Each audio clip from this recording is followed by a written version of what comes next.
Hi hello అందరికీ. అందరు ఎలా ఉన్నారు? నేనైతే చాలా బాగున్నాను. మీరు కూడా బాగుండాలని మనస్ఫూర్తిగా కోరుకుంటున్నాను. నేనైతే ఈరోజు ఈజీగా టేస్టీగా కరివేపాకు నిల్వ పచ్చడి చేయబోతున్నాను నా స్టైల్లో. మీరు ఎలా చేస్తారో కామెంట్ రూపంలో తెలియజేయండి. నచ్చితే లైక్ చేయండి, షేర్ చేయండి, సబ్స్క్రైబ్ చేయండి. ఇంకా ఆలస్యం ఎందుకు, వీడియోలోకి వెళ్ళిపోదాం. ముందుగా నేను మా చెట్టుకి ఫ్రెష్గా కరివేపాకు తెంపి ఇలా సిద్ధం చేసుకున్నాను.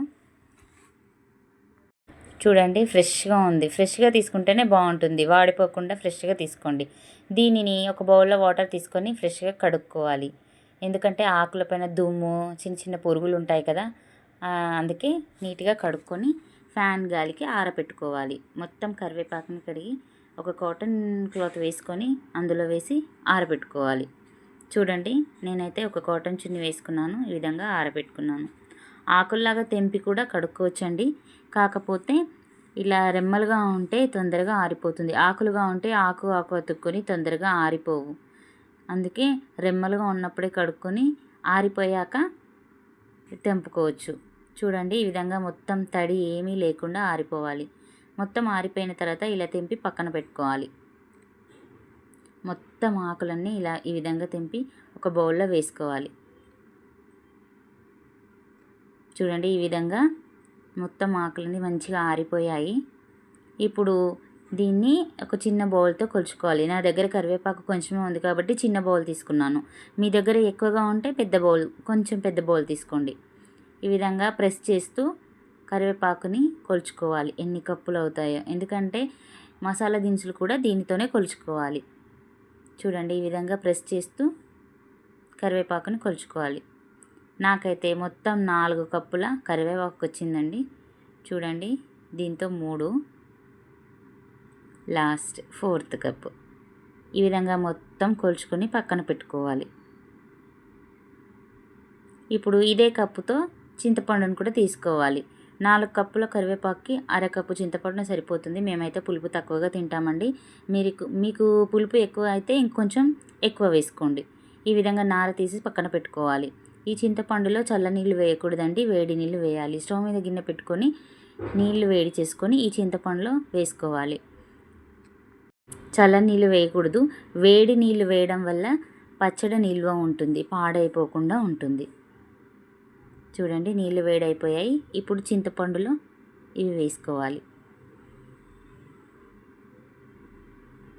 ఇప్పుడు ఈ చింతపండుని పక్కన పెట్టుకొని స్టవ్ పైన కడాయి పెట్టుకొని మసాలా దినుసులు వేయించుకోవాలి.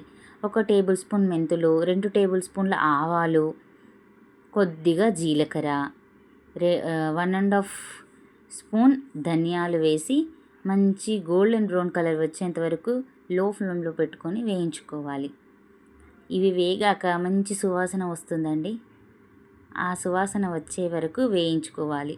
గోల్డెన్ బ్రౌన్ కలర్ వచ్చాక తీసి బాగా చల్లారనివ్వాలి. చూడండి, ఈ విధంగా వేగాక పక్కన పెట్టుకోవాలి.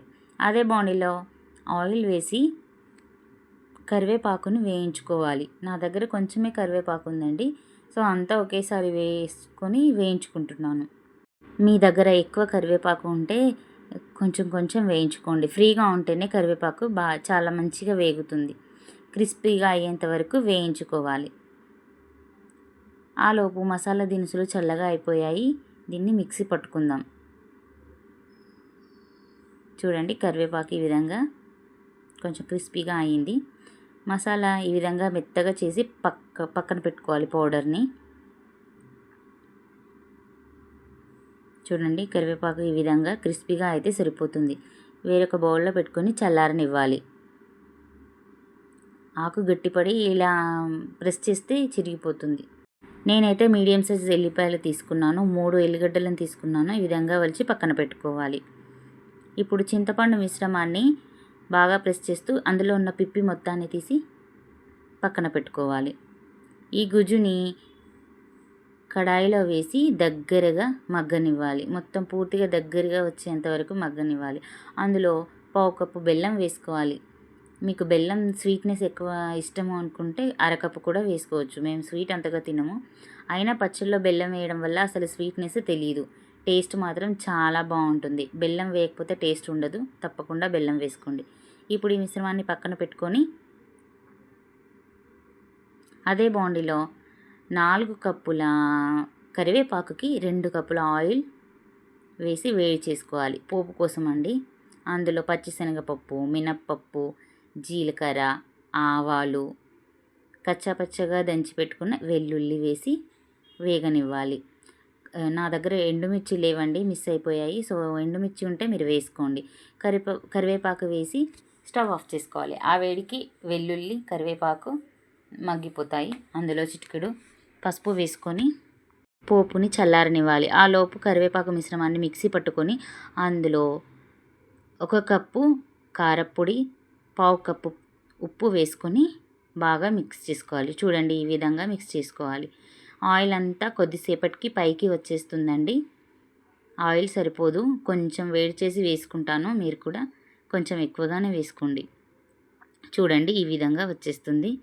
అంతే, టేస్టీ కరివేపాకు నిల్వ పచ్చడి రెడీ అయిపోయింది.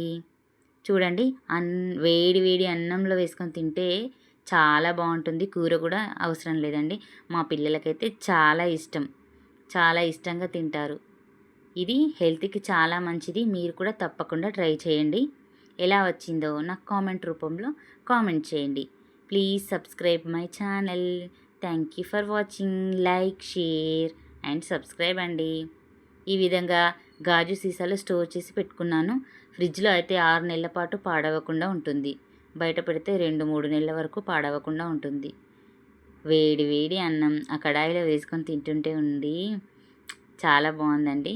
తప్పకుండా మీరు కూడా ట్రై చేయండి. అంతే ఈజీగా, సింపుల్గా కరివేపాకు నిల్వ పచ్చడి రెడీ అయిపోయింది. Thank you for watching.